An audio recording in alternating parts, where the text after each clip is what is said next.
Hello friends, welcome back to வரண்டர் ரேஸ். நம்ம இன்னைக்கு என்ன பார்க்க போறோம் அப்படின்னா problems based on percentage price and consumption ரிடக்ஷனை தாப்பா பார்க்க போறோம். ஸோ இந்த கொஸ்டினை பாருங்களேன். Reduction of 20% price enables a man to buy 10 kg more sugar with the expenditure remaining same. Expenditure சேமா இருக்கு அப்படின்னா நான் பிரைஸு கன்சப்ஷன் எப்படி எடுத்துப்பேன்? இன்வெர்ஸ்லி ப்ரொபோஷனல் அப்படின்னு எடுத்துப்பேன். ரேஷியோ எடுத்தீங்கன்னா 20% ரிடக்ஷன் எப்படி மாறிடும்? எனக்கு 5:4ன்னு மாறும்பா ப்ரைஸில்.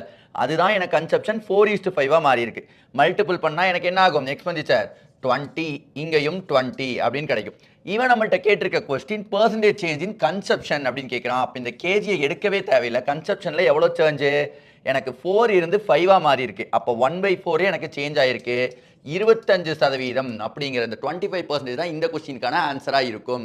ஸோ இதே மாதிரியே ஒரு ஹோம்ஒர்க் சம் கொடுக்குறேன். அதுக்கான ஆன்சரை கமெண்ட்டில் போட்டு விடுங்க.